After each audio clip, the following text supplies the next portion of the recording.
What's up, guys? E aí, galera, tudo bem? Sejam todos muito bem-vindos a mais uma transmissão ao vivo do canal Inglês da Universidade, a nossa live.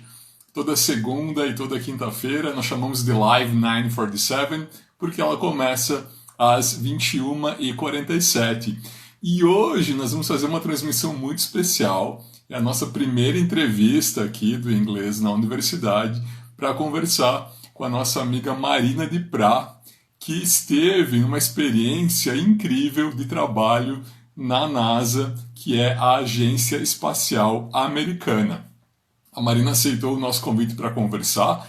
A nossa ideia é falar um pouquinho sobre a experiência que ela teve lá, o que é que ela fez, como foram os dias que ela passou nos Estados Unidos desempenhando essa função e também falar um pouquinho do inglês, como é que foi a comunicação, como é que ela se adaptou ao idioma, à cultura dos Estados Unidos, para ela compartilhar um pouquinho com a gente como é que foi a experiência dela.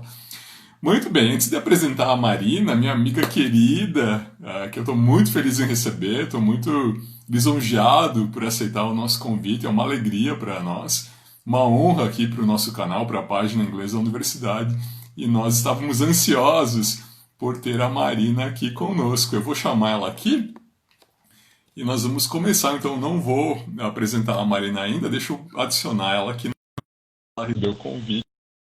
Nós vamos iniciar a nossa conversa. O pessoal está chegando, obrigado pela presença, viu? Sejam todos muito bem-vindos. Marina está conectando e eu acho que está conectada. Oi, Marina! Ei. Oi, tudo bem? Tudo, e você? Tudo ótimo, e com você? Estamos com um delayzinho. Ah, tem um delay, não tem problema. Você me ouve bem? Ouço. E você? Eu também, obrigado. Marina, primeiro, obrigado, seja muito bem-vinda, viu? É uma alegria estar aqui com você para compartilhar conhecimento, compartilhar a sua experiência que você teve lá nos Estados Unidos, né, num projeto que desenvolveu na Agência Espacial Americana, né, um orgulho não só para nós aqui da nossa cidade de Concórdia, em Santa Catarina, mas para o Brasil inteiro, né, em ter alguém do nosso país numa dimensão de trabalho dessas, né, numa coisa tão importante, né, de pesquisa, de trabalho, né, de desenvolvimento de projetos. E é uma alegria imensa ter você aqui. Muito obrigado, viu? Ah, eu que agradeço. Nossa, parabéns por essa iniciativa.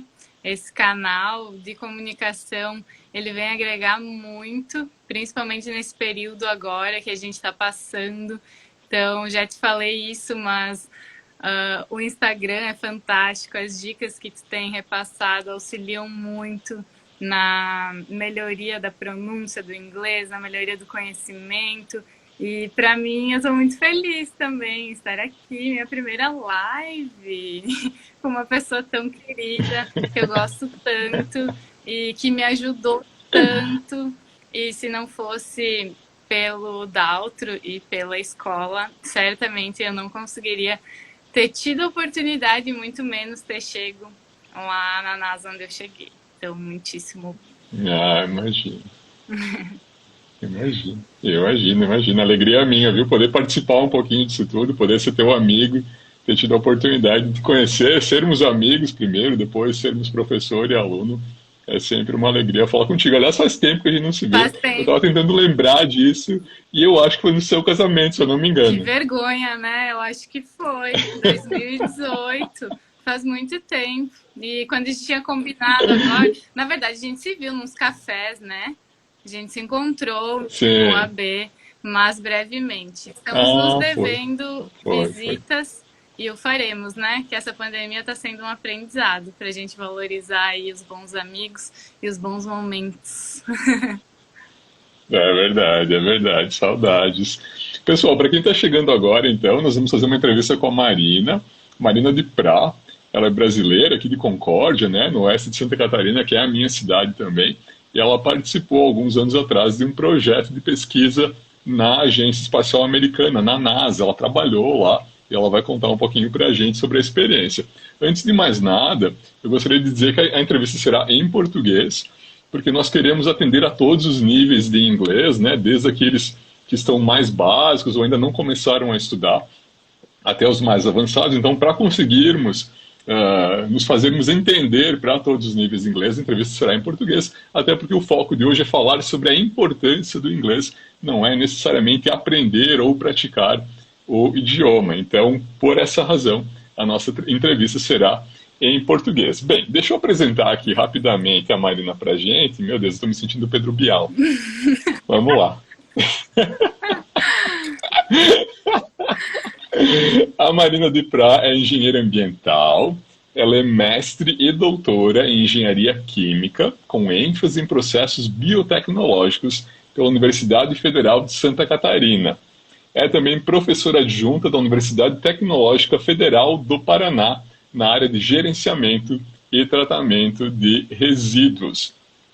Entre outras muitas atribuições e títulos que eu estava vendo antes no currículo dela, no currículo Lattes, mas eu dei uma resumida aqui. E essas atribuições, ou esses reconhecimentos e títulos, né, e experiências que ela teve, incluem, então, essa participação que a Marina teve num projeto de pesquisa na NASA, na Agência Espacial Americana, para o qual ela foi convidada e foi para os Estados Unidos para participar desse projeto. Então, primeiro eu queria saber, Marina, como é que surgiu essa oportunidade de participar desse projeto na NASA e em que momento da sua vida você estava quando esse convite apareceu?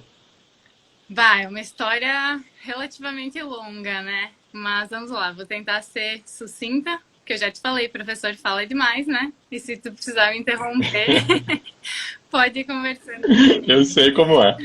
Mas, em suma, como tu contextualizou, eu estava no terceiro ano do doutorado, quando eu recebi o convite. E, como tu falou, eu me formei na UFSC, na Universidade Federal de Santa Catarina. Eu morei alguns anos em Florianópolis, no entanto, toda a parte prática do meu trabalho experimental de laboratório, eu realizei na Embrapa Suínos e Aves. E na Embrapa, eu tive uma pessoa que eu trabalho com ela há mais de 10 anos, que é um pesquisador fantástico, se chama Ayrton Kunz, e ele me acompanha desde a iniciação científica. A iniciação científica é quando a gente está na graduação e faz algum estágio, uma atividade relacionada a algum tópico de pesquisa da nossa área de formação. E eu comecei a trabalhar com o Ayrton em 2010, 2011, salvo engano. Não, 2007, desculpa. E com tratamento de efluentes. E o Ayrton, ele é um cara que já fez pós-doc fora do Brasil também, ele tem vários contatos. E um dos coordenadores do projeto que eu participei, o Ayrton conhecia já há algum tempo, já havia trabalhado junto com o Matias, do Vanotti. Por sinal, foi eleito cientista do ano pela RS no ano passado, bem legal. Muito legal. E o Matias aprovou esse projeto, né, junto com a NASA, com a Pancópia e a RS, que é a Agricultural Research Service de lá. Eles são como a Embrapa é para nós aqui no Brasil, basicamente. E o Matias, no desenvolvimento desse projeto, desse trabalho que a gente realizou lá, ele precisava de um protocolo de análise específico, do qual eu tinha, na época, know-how para desenvolver. E aí apareceu o convite, ele entrou em contato com a Ayrton inicialmente, e que é uma pessoa que eu devo muito e sou muito grata. Hoje ele é meu compadre de casamento, ele e a Betina, e temos uma relação pessoal além da profissional, e o Ayrton me recomendou, né, até onde eu sei, para o Matias, e aí veio o convite para participar desse projeto, que é um projeto macro, né? Então várias pessoas estavam envolvidas nessa proposta. Eu era uma delas e felizmente esse convite veio, eu tive essa oportunidade de viver um pouco essa nova cultura, essa nova experiência e participar desse desafio também, né? Que foi estar participando desse projeto, que era um projeto muito legal, que, em suma, tratava efluentes de aeronaves espaciais, no caso do nosso projeto da aeronave que iria para Marte. E foi aí Olha que que veio o convite. E aí eu legal. fui, sabe que hoje eu tava no banho antes e eu tava recapitulando, né, quando tu me convidou pra vir pra cá. Tava lembrando que o convite veio, não sei se tu lembra, na época, em 3 meses tudo teve que acontecer, né? E aí, quando chegou o Sim, lembro. convite, eu falei, meu Deus, e agora? Vou ou não vou, né? Vou ou não vou? Eu falei, como assim, meu Deus, e o inglês? Primeira coisa que apareceu para mim foi o inglês.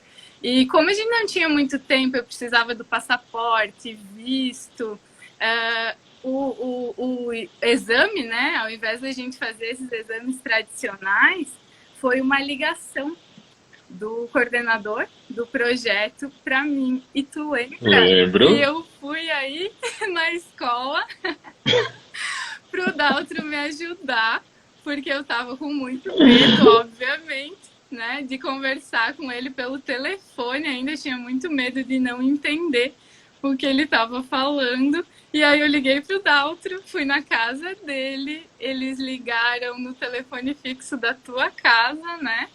E aí a gente Foi. conversou com ele e tu me ajudou super. Tive essa lembrança hoje e morri rindo, né?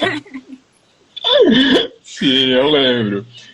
Só vou voltar um pouquinho para tratar do assunto da orientação, né, e para trazer esses amigos queridos também, como você mencionou, que são o Ayrton e a Betina, que inclusive estamos acompanhando. A Betina postou uma mensagem aqui, não Então, aparece mais para nós aqui. beijo, Sim, eles estão beijo. assim, assistindo. Um beijo para vocês, queridos. Obrigado, viu?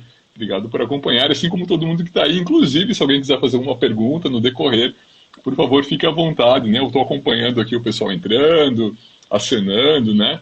Dizendo oi, sejam todos bem-vindos, podem fazer perguntas, e a gente vai encaminhando na medida do possível. Sobre essa recordação do dia em que você recebeu um telefonema, é uma memória muito nítida que eu tenho, é muito claro. A Marina, então, ia receber uma ligação da NASA, especificamente, né? Para conversar um pouquinho com ela em inglês. Foi isso, né? Foi do coordenador a E proposta. O Mati. o coordenador, o Matia, isso. O Matia ligou para conversar com ela, né? Ele é americano e, obviamente, iam falar em inglês. E nós estávamos em aula naquele período, se eu não me engano, né? Nós Tá, éramos professor e aluno, além de amigos. E super. eu lembro que a Marina chegou. Quando eu recebi o convite, a gente fazia 3 vezes por semana a aula. Eu tava, né, desesperada. Eu falei, meu Sim, Deus. intensivo, intensivo. E uma lembrança que eu tenho muito claramente, assim, foi a tua chegada. E eu fui te dar um abraço, né? A Marina ia receber a Branca. ligação. A Marina tava branca, ela tava nervosíssima. E eu lembro que eu dei um abraço na Marina e eu senti o coração dela palpitar no abraço, de nervosa que ela tava por receber essa ligação. É Ainda bem claro que que eu não tu nem tive que me ajudar em falou na nada. época, senão eu ia ter tido um troço. Ai, gente. É isso? É, e eu lembro que a minha ajuda nem foi necessária. Você falou super bem, você entendeu muito bem o que é que ele falava. Ele ligou lá no telefone fixo da escola, né, que também é a casa onde minha mãe e meu pai moram. Mas você se virou super bem, assim, saiu super bem, não precisei ajudar em absolutamente nada. Ela entendeu, falou, foi bem tranquilo. Mas ela estava bem nervosa nesse dia, né? E também não é para menos, não é todo dia que a gente recebe uma ligação dessa. Gente, é verdade. Não, eu lembrei, foi uma lembrança muito feliz, porque a dicção da pessoa que eu ia conversar, eu já conhecia. E eu sabia que não era muito fácil.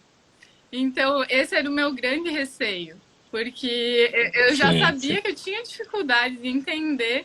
Então, eu acho que o simples fato de ter você do meu lado naquele dia fez toda a imagino. diferença, porque eu tava realmente, eu tava atordoada, porque ele foi assim, questão de 15 minutos, ele falou, eu vou te ligar agora, porque a gente tava na questão como é que vai fazer com o exame, né, da proficiência e tal, tem que saber se tu fala inglês, se vai conseguir se comunicar. E aí eu falei, pois é, não ia dar tempo de eu fazer um exame, eu tava quase indo. E ele falou, não, então eu tenho que fazer um exame aqui por telefone mesmo. Eu falei, nossa, eu vou ter um infarto. Liguei pro Sim. Dalton na hora, falei, tô indo aí, vamos lá ver o que a gente consegue fazer. deu certo. Tá certo. Obrigada. Deu. Imagina, obrigado eu pela oportunidade, que é isso. Mas a gente tem uma mensagem aqui da Gabriela Bonassa, ela está dizendo assim: seu signo no doutorado é graças a essa pessoa que amar é. Queria deixar essa mensagem aqui para você, a Gabi que deixou. Beijo, Gabi. A Gabi é minha co-orientanda de doutorado. Ela está no doutorado agora e, por sinal, está trabalhando com um reator que no meu doutorado a gente desenvolveu e foi patenteado. Agora ela está aí tocando todo o experimento com muita excelência. Beijo, Gabi. Que legal. Pessoal, para quem está chegando agora, a gente está entrevistando a Marina de Prá, que é uma brasileira que esteve no projeto na NASA, na Agência Espacial Americana, e está contando um pouquinho para a gente como é que foi a experiência e o trabalho por lá. Marina, deixa eu só perguntar, voltar um pouquinho, né? Assim, para quem é leigo, como é que você explicaria o que é que você fez lá, né? Você falou que era tratamento de efluentes das naves espaciais, era isso, basicamente, né? Mas o que você fez, assim, mais especificamente, para quem é leigo, não entende muito do assunto, para ficar claro, assim, você pode contar para a gente, por favor? Claro, posso sim. O projeto é macro, como eu falei, né? Ele está dividido em várias fases e várias pessoas atuaram nele. Em suma, para a NASA, custa muito dinheiro mandar água para o espaço, da Terra para o espaço, porque é peso, né? E tudo que é peso tem um custo muito grande para eles para permanecer lá em cima, na estação espacial. Então, para vocês terem noção, a cada galão de litro de água que sai da Terra para ir para Marte, no caso do nosso projeto, custa em torno de $83 mil. Então, para o consumo de um astronauta por dia em viagem, que gira em torno de 3 galões para cozinha, banheiro, higiene pessoal e afins, isso custaria mais de R$1 milhão por astronauta por dia durante essa viagem. A gente sabe que a viagem daqui até lá ela não é tão rápida, né? É bastante tempo, então isso tem um custo muito grande para eles. Atrelado a isso, a NASA tem uma sustentabilidade em todos os seus processos, então ela se propôs a reciclar 95% dos efluentes que são produzidos nas estações espaciais. Então, como surgiu a idealização do projeto? A ideia era transformar os resíduos de cozinha e de banheiro novamente em drinking water, então em água potável, né? E aí uma série de pessoas foi envolvida nesse processo, né? E o tratamento que eles escolheram nesse projeto para estar realizando a degradação desses resíduos era o mesmo tema que eu já vinha trabalhando no meu mestrado, no meu doutorado, e do qual algumas análises específicas são necessárias para a gente conseguir ver essas bactérias, que são os bichinhos que estão no próprio efluente, responsáveis pela degradação desse material. Então, a idealização da nossa proposta foi essa, foi desenvolvido um protótipo, né, para tratar o efluente de até 2 astronautas numa viagem espacial, com o objetivo de que todo esse processo custasse menos do que a água que eles precisariam mandar para o espaço, né? Então, foi desenvolvido toda uma projeção aí, tivemos um planejamento extensivo e a análise em particular que eu trabalhei e desenvolvi o protocolo lá é uma análise de fluorescência, do qual, através dessa análise, a gente consegue enxergar as bactérias que a gente quer que estejam presentes nesse processo de tratamento desses efluentes. E aí eles não tinham quem fizesse isso lá na RS, e aí eu fui para cumprir essa tarefa em especial. E tive a oportunidade de conhecer a equipe, conhecer o pessoal da Pancópia, que também estava envolvido no projeto, e foi uma experiência bem interessante. Ótimo, obrigado, Marina. A gente está falando de 2016, 2017, é isso, né? Isso aí. Quanto tempo você ficou ao todo lá? Eu fiquei 4 meses e com um furacão no meio, trabalhando no projeto, né? Se alguém lembra, né? Em setembro de 2016 passou uma Matthew por lá, um furacão, e que trouxe danos consideráveis para a região onde a gente estava. E isso causou alguns distúrbios no nosso cronograma, no nosso planejamento. A gente tinha datas a cumprir e precisamos correr contra o tempo. Então, a gente tinha 4 meses para terminar isso tudo e foi bem corrido. O período pós-furacão foi um período bem turbulento, assim, porque a gente precisou cumprir prazos, a pressão de entrega, de relatório, resultado não parou, né? Então, foi um período difícil, mas que deu certo, no fim das contas. Conseguimos o êxito. O protótipo viajou, o projeto deu muito certo. O retorno foi bem bacana.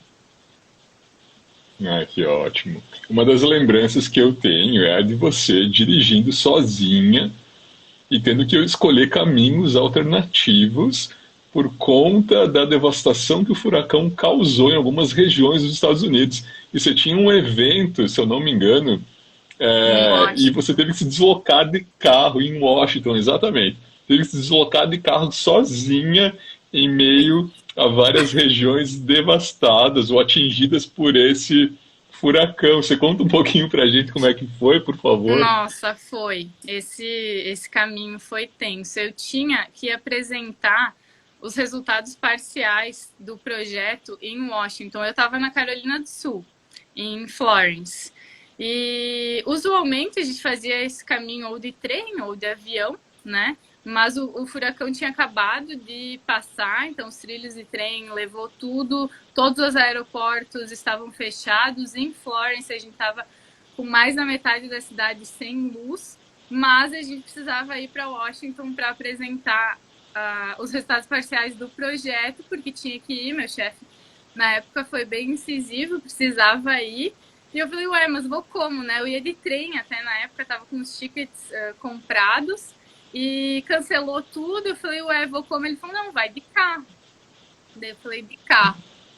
Meu Deus, né? Pegar interestadual, eu tinha o meu carro, que foi pré-requisito para ir para lá, mas eu não tinha dirigido entre os estados e ainda mais sair do sul ali para ir para Washington, né?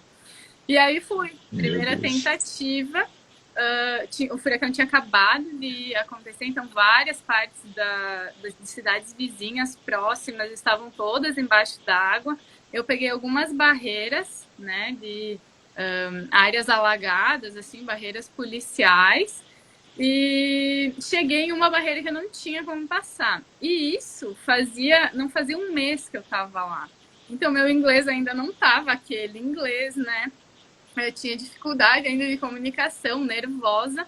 Numa das barreiras policiais que eu parei, o policial me falou, olha, não tem como passar daqui. Eu falei, moço, eu tenho que ir. Eu tenho que chegar em Washington, eu tenho que apresentar esse negócio, senão meu chefe vai me matar. Não, você não tem como ir, você não tem como ir. Eu ligava pro meu chefe e falava, Marina, você tem que ir, você tem que ir, você tem que estar lá. Eu falei, então, ó, conversa aqui com ele, né? O policial conversou com ele e falou, olha, não tem como, você já passou várias áreas alagadas aqui. Aonde você tá? Eu falei, tô em Florence. Ele falou, volta, dá 2 horas, você consegue chegar.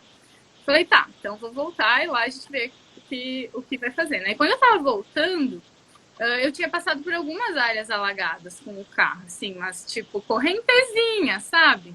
Quando eu tava retornando, eu só ouço um barulho, assim, com o carro. Pá! Falei, meu Deus, e agora, né?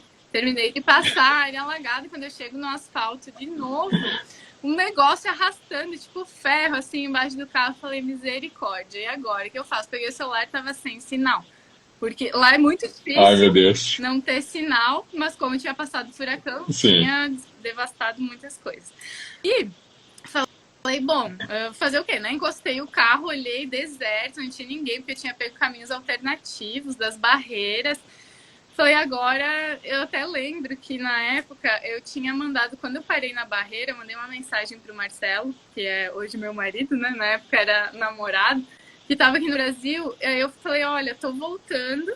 E aí escutei o barulho, eu mandei, acho que o carro quebrou. Mudar o seu trajeto e adaptar o percurso para conseguir chegar lá. Perdão, você pode continuar, por favor. E aí encontrei nessas áreas alagadas que eu estava, que eu tinha passado, quando eu estava retornando, em uma delas meu carro quebrou. Um galho, alguma coisa deve ter batido embaixo do carro e caiu uma parte de baixo assim, do carro. Eu, com todo o meu conhecimento de engenharia mecânica, só que não, né?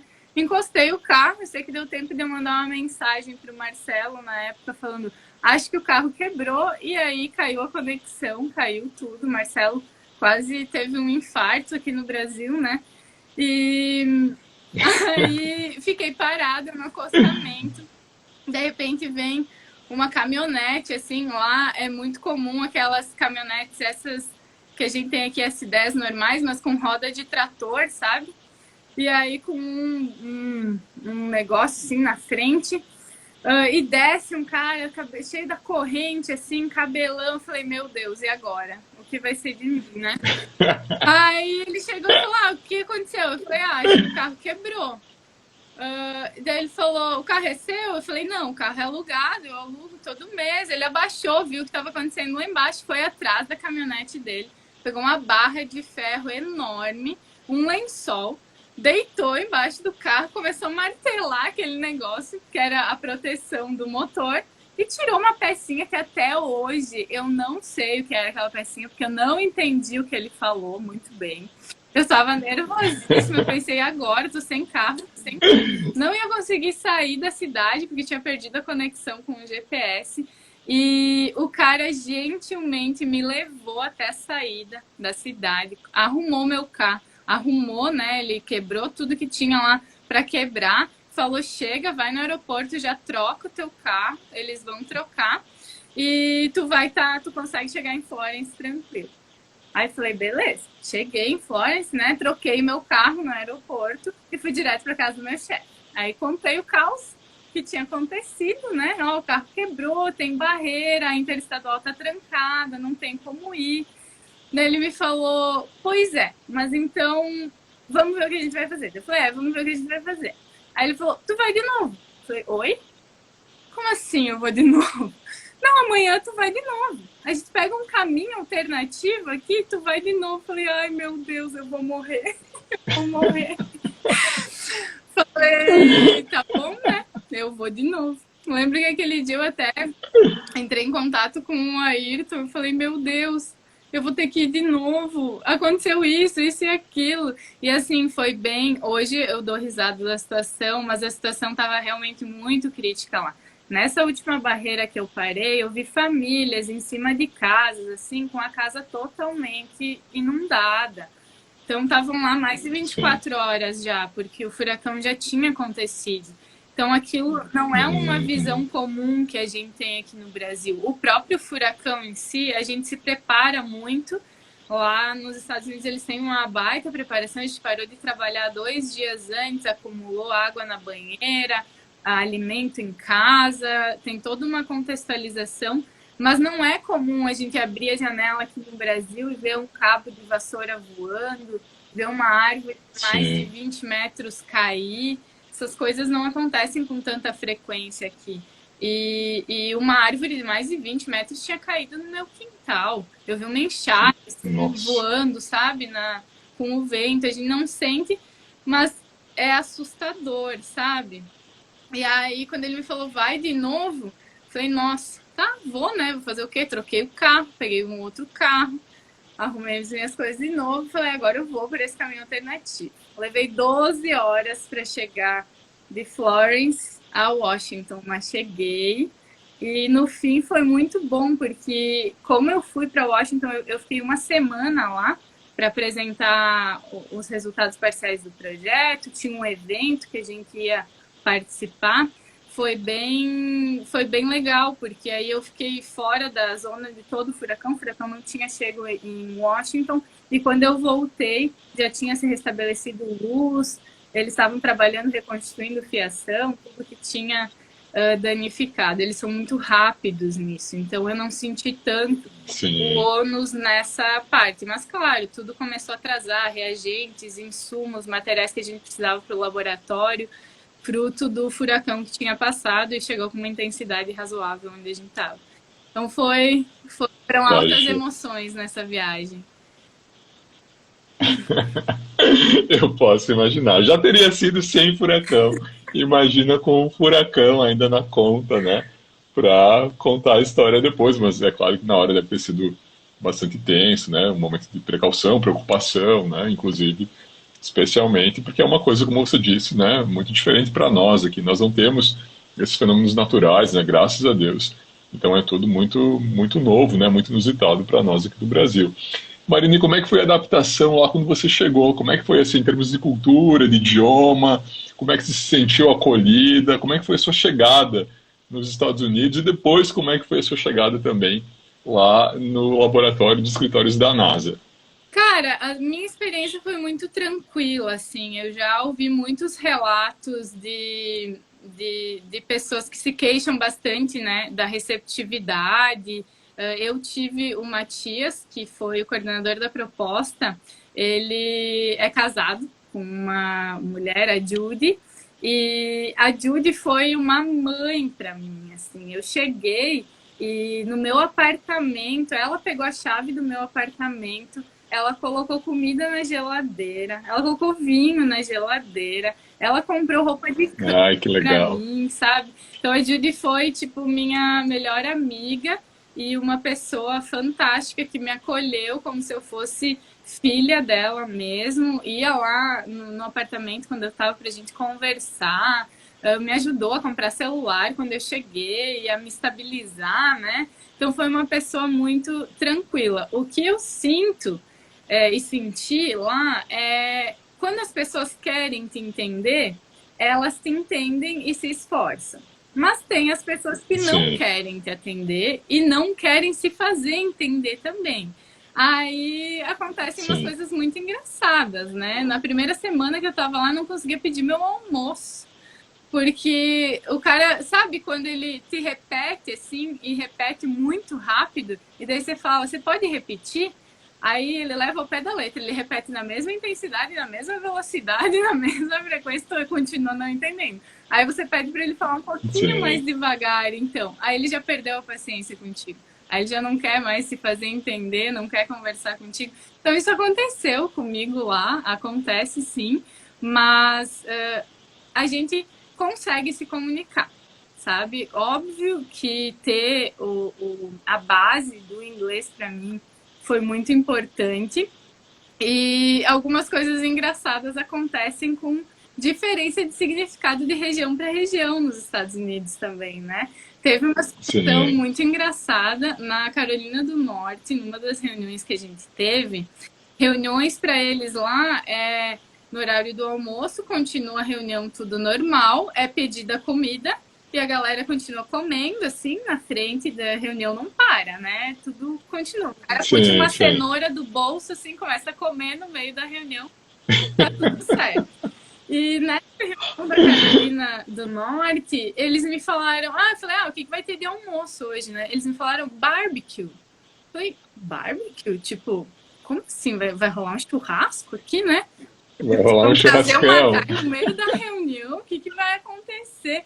E foi bem engraçado, porque eu falei barbecue, e ele, a gente trocou uma ideia, assim, de, tá, vamos comer churrasco, e eu com a ideia do churrasco na cabeça, né, que é o que a gente leva.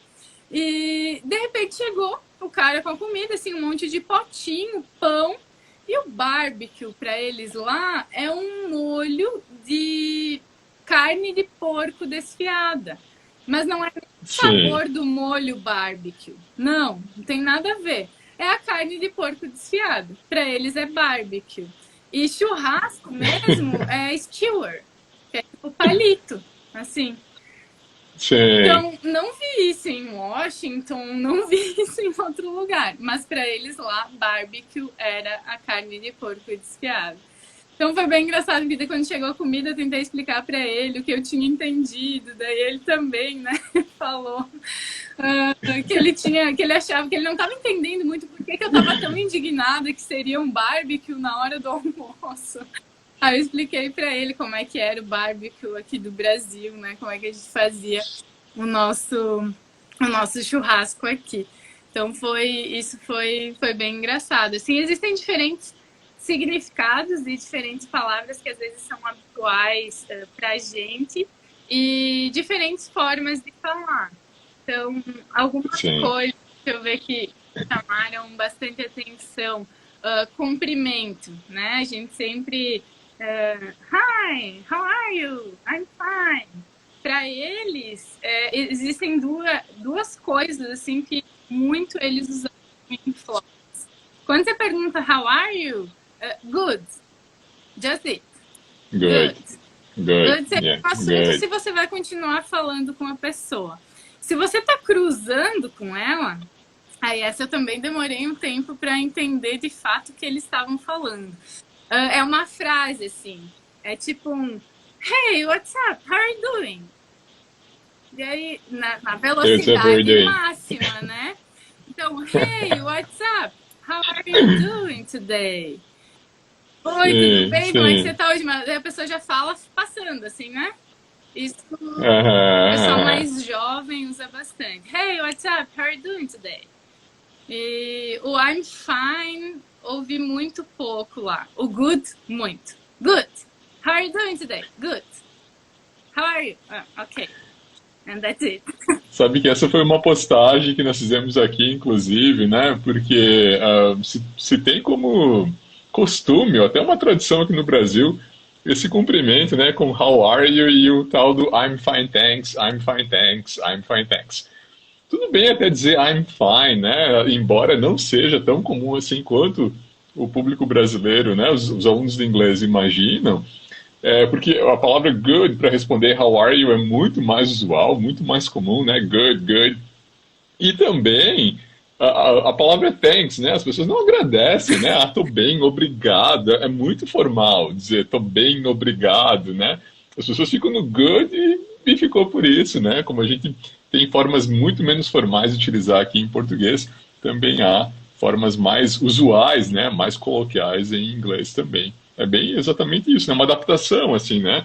E é isso que eu acho importante a gente manter nas aulas de inglês, né? Nos cursos que a gente estuda, essa aproximação ao máximo com o inglês falado por nativos, né, localmente, porque é esse o inglês que nós vamos nos deparar quando chegarmos lá, né? É claro que nós podemos falar inglês com uma série de pessoas não nativas, né, assim como nós também não somos americanos ou canadenses ou britânicos, né? Uhum. Mas quando a gente chega nos Estados Unidos, né, há grandes chances de que nós nos comuniquemos quase que 100% com americanos, Sim. né, e não com algum outro estrangeiro. Então é importante essa aproximação dos cursos de inglês e do ensino do idioma com o que se fala no dia a dia da vida de um americano mesmo, né? Sim, de fato, isso é muito verdade. Uma coisa que me ajudou muito nas primeiras semanas, e talvez, eu não sei se eu te falei isso na época, porque a minha comunicação com o Fuso estava bem difícil, né? Mas tu lembra de um livro azul? Eu tenho ele lá na UTFPR, na universidade, hoje estou em casa, né? Está de quarentena. Mas eu mostro ele para os meus alunos muito, já emprestei para colegas meus que foram viajar. Era um livro de capa azul, eu não estou lembrando o título Lembro. dele, eu lembrei agora, que ele vinha com um CDzinho junto. O CD eu não usei, mas era um livro que trazia frases prontas de comunicação em inglês. Eu Aham. andava com aquele negócio embaixo do meu braço. Eu lembro que teve um dia que eu fiquei doente, eu comecei a vomitar. Foram logo nos primeiros dias, a diferença da culinária, assim. Eu já tinha alguns problemas de estômago e eu precisava falar que eu tava mal, que eu tava vomitando, né? E na situação eu toda passando mal, já tinha ido vomitado no banheiro, voltado. E eu peguei o livrinho, fui lá, cara, e na terceira página que eu abri, assim, tava lá. I'm feeling sick, aí eu expliquei, like throwing up. E Olha consegui me só. comunicar. Tinha, inclusive, várias traduções diferentes. Assim, é um livrinho muito legal. Tu lembra o nome dele? Eu estou tentando lembrar aqui. Eu lembro da capa, lembro das imagens, mas o título era talvez Como Dizer Tudo em Inglês, alguma coisa assim, se eu não estou Eu vou enganado. buscar ele para te mandar. Eu compartilho nos stories para galera que tiver interesse. Quem for viajar e tiver com essa insegurança, me ajudou muito. Eu usei muito ele. De noite, ou quando eu estava esperando o resultado de análise no laboratório, eu ficava, tipo, folhando, assim, para saber o que eu ia conversar com o colega que estava ali, como é que eu ia puxar um assunto, assim. Então, tinha umas dicas bem, bem legais, eu usei ele muito e foi muito bom para mim. Dica sua, né? Que fofinho. Imagino, imagino que é isso. Você sabe que isso é importante a gente ter algum recurso, né? Claro que hoje nós temos o recurso da internet, né? Dos dicionários online e tudo mais. Agora, esses livros didáticos, né? Para conversação, por exemplo, eles nos trazem situações que, por mais que nós tenhamos visto em aula de repente, né? É difícil você lembrar do verbo vomitar, preciso disso ou daquilo na farmácia, né? A gente até supõe situações. Agora, trazer isso para o seu vocabulário ativo em uma situação, digamos, de emergência, entre aspas, é mais difícil. Então é sempre bom ter algum recurso, né? Claro, nós vamos aprendendo isso em aula, né? Vamos tratando disso. Agora, há palavras que nós vamos utilizar muito menos do que outras, né? E haverão situações em que essas palavras serão necessárias. Então é bom sempre ter um recurso, um livro em mãos, ou um celular com acesso a alguma coisa, para trazer alguma frase, assim, para não ficar no gesto, na mímica, e de repente emperrar uma comunicação que poderia ser resolvida com uma frase simples, né? A gente esquece algumas palavras, né? Algumas palavras específicas. É. Comprei um lápis para marcar. E eu cheguei na loja e, tipo, sumiu o sharpener. Tipo, não passou. E aí eu falava pra ela, tipo, laser, porque eu lembrava de point, sabe? Do pointer, de apontar pra alguma coisa. Aí, o que eu falei pra ela? Eu falei do lápis, né? Que eu precisava apontar, tipo, a mímica, no caso, né? Do lápis. Eu falei da Sim. então ela entendeu o que eu precisava. Ela falou, sharpener. Eu falei, yeah, that's it. Sharpener, exatamente, exatamente. Então, Marina, e a gente consegue se fazer entender, sabe? A minha adaptação foi bem tranquila, eu tive pessoas que me ajudaram muito dentro da ARS, os técnicos que trabalharam diretamente comigo foram muito solícitos, muito, eles me ensinaram para mim, mas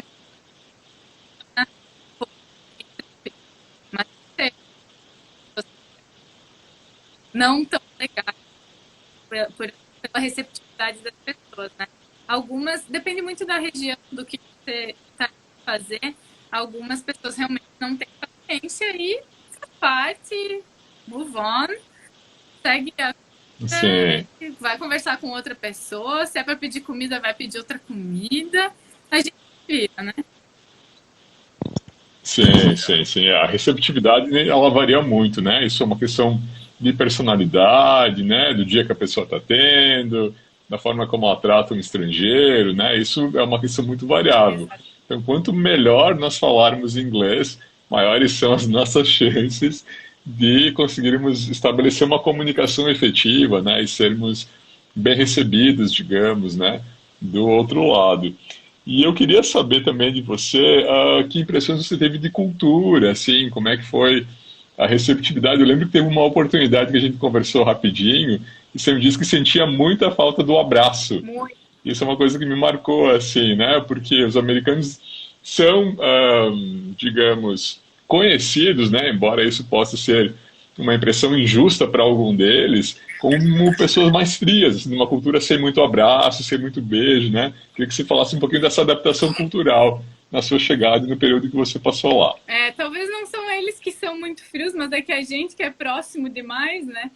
Acho que isso que a gente está Também. sentindo aqui agora, nesse momento de quarentena, pandemia, e saudades, essa saudade muito do contato, porque a gente se vê, né? Hoje a gente conversa com pessoas pelo WhatsApp, mas a gente não tem o contato, a gente não tem o toque, o abraço. E sim, eu senti muita falta disso, porque eu passei muito tempo sozinha, muito tempo em laboratório sozinha, muito tempo quebrando a cabeça, tentando resolver as questões do protocolo que eu tinha, muito tempo ali pensando, né? E sozinha. Então, eu tinha dificuldade com o fuso, porque às vezes eu ficava trabalhando até bem tarde, e quando eu chegava em casa já era bem madrugada aqui, e eu acordava bem cedo, e quando o pessoal acordava aqui já estava no seu trabalho, nas suas atividades, e quando eu entrava lá no laboratório eu ficava meio offline. Então, eu senti muito essa diferença do contato. Eles não se encostam, nem para cumprimentar, assim, é mais a distância, mesmo próximo. A Judy, que eu falei que tinha, né? Ela virou uma amiga minha, mas o nosso contato era meramente assim no olho, no tchau. Não era aquela pessoa que tu esmaga, sabe? A gente gosta de esmagar as pessoas aqui. Sim, Isso de sim, fato não tive. tá certo. Marina, e que importância o inglês teve assim, na sua carreira? Eu queria que você falasse um pouquinho sobre as oportunidades que aprendeu o idioma, claro, além dessa super oportunidade da NASA, né? O que representa para você falar inglês, né? Até como uma forma de incentivar quem está começando, quem quer estudar, a se inspirar em alguém que teve uma experiência tão legal e que utilizou do idioma, né, como uma ferramenta importante para conseguir alcançar e chegar lá. Queria que você falasse um pouquinho sobre a importância disso para você. Acho que a tua fala foi muito feliz. O inglês ele é uma oportunidade. O inglês tem a capacidade de abrir ou fechar portas na vida da gente, né? Então eu tenho certeza que se eu não tivesse o estudo do inglês, essa oportunidade, mesmo que tivesse aparecido para mim, eu não poderia aproveitá-la, né? Porque eu não teria como me comunicar se eu não tivesse uma base do inglês. E lembrando que, e tu deve lembrar disso muito bem, quando eu comecei as aulas contigo, eu nunca fui uma pessoa que gostou do inglês, né? Inglês nunca foi uma coisa que eu amei fazer. Tipo, nossa, que legal, vai ter aula de inglês.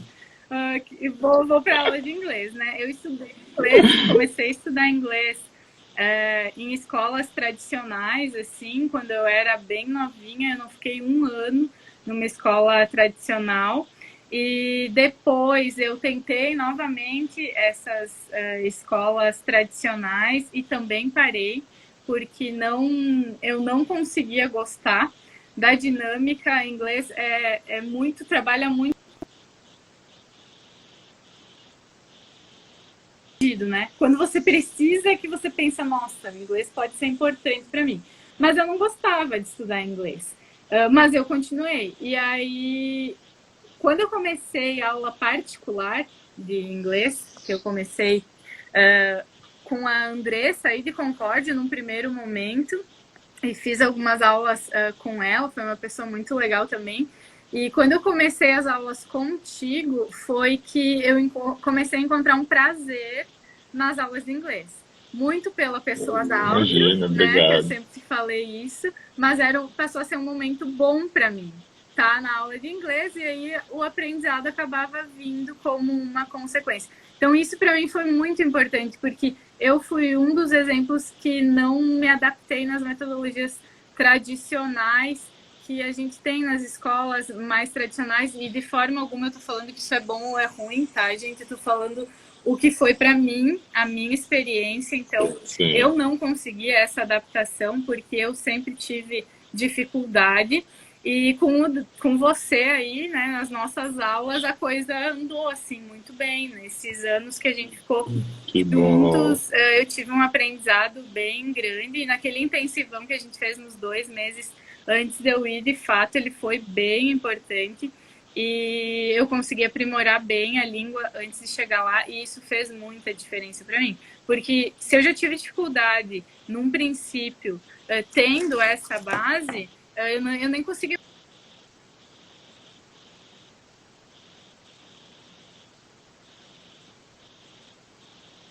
principalmente de forma mais intensiva para conseguir. Eu fui para lá com um inglês intermediário, né? Eu lembro da declaraçãozinha que tu fez para mim, e não sou fluente em inglês, não me considero uma pessoa fluente em inglês, consigo me comunicar, e isso para mim é o que é importante, né? A gente conseguir se comunicar, porque o inglês tem essa capacidade. ele oportuniza a gente. Então, ele pode abrir ou pode fechar as portas e depende da gente ser persistente naquilo que a gente quer e saber que existe algo mais lá à frente para continuar essa luta e esse aprendizado buscando maior conhecimento em outra língua. Ai, que legal, obrigado, viu? Fico muito feliz de poder ter participado um pouquinho disso. É uma alegria imensa para mim, e assim como essa nossa conversa de hoje, pela qual eu estava ansioso, né, para a gente poder conversar, poder transmitir para as pessoas que nos acompanham um pouquinho desse teu conhecimento, da tua experiência lá. Então eu te agradeço imensamente também pelo carinho, viu, Marina, nessas manifestações sempre tão carinhosas que você faz e me deixam super feliz. Então, para a gente encerrar, assim, para quem está começando o inglês agora, né, que não fala ainda, que quer aprender, qual dica assim você daria para quem quer começar e de repente também não gosta muito, né? Que dica você dá para quem está começando e quer chegar lá, assim como você chegou também? Olha, eu acho assim, eu gostaria, eu brinco com isso, eu gostaria muito, quando eu falo para os meus alunos hoje que eles precisam do inglês, né, que o inglês tem essa capacidade, eu brinco com eles que eu falo que eu gostaria que o mundo inteiro falasse português. Gostaria tanto. Nossa, mas eu queria tanto ver aqueles chinas aprendendo a conjugar todos os verbos que a gente tem que aprender a conjugar, né? Eu queria muito que português fosse a língua mundialmente falada por todos os países. No entanto, não é, né? É o inglês. Então, se a gente quer falar com o mundo, se a gente quer ser ouvido pelo mundo, a gente precisa do inglês. Então, ele tem Sim, essa... Quando eu falo em oportunidade, é nesse sentido. Se a gente quiser ser ouvido pelo mundo, se a gente quiser entender o que o mundo está falando para a gente, principalmente na nossa área acadêmica, a gente tem que saber se comunicar. E saber se comunicar não é eu ter o inglês fluente, perfeito, né? Eu lembro que tu me falava muito isso e eu insisti às vezes em algumas pronúncias, né? Algumas falas específicas, assim, que a gente tem que não, eu tenho que falar como um americano fala. Não, eu não tenho que falar como um americano fala porque eu sou brasileiro. Eu tenho que saber me comunicar. Se eu souber o que eu preciso falar, não importa se eu vou falar beautiful ou beautiful, a pessoa vai entender o que eu estou falando. Então, isso eu acho que é a grande sacada, assim, e ter o entendimento de que uma das coisas mais difíceis para mim, não só nesse período do projeto nos Estados Unidos, mas na vida, foi porque eu cresci com uma frase que vocês já devem ter ouvido muito falar também, de Confúcio, que diz: encontre um trabalho que você ame, que você jamais precisará trabalhar um dia na sua vida. Isso, para mim, foi uma grande mentira que contam e que colocam na nossa cabeça. Porque não existe um trabalho que você ame 100% de tudo aquilo, de cada pedacinho que você faz. Em algum momento, você vai encontrar alguma etapa que você não vai gostar daquilo que você está fazendo. Mas aquilo é importante, é necessário, aquilo é somente uma etapa de todo um trabalho que você precisa cumprir. E como a gente cresce, às vezes, ouvindo isso, quando a gente se depara com uma situação extremamente frustrante, a gente já pensa em desistir. Ou a gente pensa que a gente sim. não nasceu para aquilo, né? E isso é uma Uhum. mentira. Então, só existe uma forma. É mais importante a gente saber aquilo que a gente não quer para a nossa vida do que a gente saber aquilo que a gente quer. Porque é muito difícil saber o que a gente quer para a nossa vida, né? Eu lembro quando eu precisei escolher o vestibular, eu não sabia o que eu queria da minha vida naquele momento. Mas a gente já deve ter tido experiências na vida ruins da gente falar, cara, eu não nasci para fazer isso aqui, né? Isso aqui definitivamente é o que eu não gosto de fazer. Essas respostas são mais fáceis. E o inglês para mim foi uma dessas etapas, que num princípio eu não gostava de fazer, e depois eu fui sentindo prazer em aprender a língua, mas eu tive o entendimento, demorei para ter o entendimento de que ela era uma etapa, né, da construção disso. Hoje eu sou professora universitária, sou pesquisadora aqui no Paraná, moro em Francisco Beltrão, mas eu trabalho em Dois Vizinhos. E pasmem, vou contar um segredo para vocês aqui. Eu amo a minha profissão, eu amo estar em laboratório, eu amo pesquisa, eu amo orientar meus alunos, mas eu tenho pavor de corrigir prova. Gente, corrigir prova, sério. Meu Deus. Assim, elas ficam ali, eu olho para elas, elas olham para mim, né? E fica aquela relação tênue. Não gosto, mas se eu ficar pensando que a cada semestre eu tenho 365 provas para corrigir e que eu pretendo levar isso para o resto da minha vida, acabou minha vida. A gente abre um grupo de terapia aqui, né? Começa a trabalhar isso e não vai ter como. Então, corrigir prova é uma etapa do processo e faz parte da minha profissão como pesquisadora. E eu acho que o inglês tem esse poder também, né? Ele é uma etapa. Então, uma etapa muito importante de uma língua que pode abrir portas e que a gente pode conseguir se comunicar com o mundo. Tá certo, ótimo. Eu acho que tem questões importantes, né? Eu citaria duas delas que você mencionou. A primeira questão é criar alguma empatia, uma simpatia, digamos, né? Criar alguma conexão, seja com o aprendizado, com o professor, com o material, com a metodologia, isso é muito importante, né? É preciso gostar, o fator emocional faz muita diferença no aprendizado. E, em segundo lugar, mas não menos importante, é a questão do objetivo. Acho que quando você tem um objetivo claro, né, do que você quer fazer, da onde você quer chegar, né, e essa consciência das etapas que você menciona, necessárias para alcançar um objetivo maior, né, acho que isso é um diferencial muito grande, né. Então, o sentimento, a conexão emotiva com o aprendizado é um fator, e o segundo é o objetivo, né? Porque, na verdade, as pessoas elas não querem necessariamente falar inglês, mas elas querem ter um trabalho melhor, elas querem viajar, elas querem ter aquilo que o inglês proporciona, mas não necessariamente falar o idioma. Marina, nós temos 20 segundos restantes, acho que nós chegamos a 1 hora de live. Eu quero te agradecer muito aqui, rapidinho, vai encerrar. Desculpa, obrigado, viu? 15 segundinhos, um beijo. Beijo, obrigada Obrigado a por você. tudo, viu? Thank you. Thank you very much. Obrigado, viu, pessoal? Até a Beijo, próxima. Até a Zé. próxima live. Obrigado.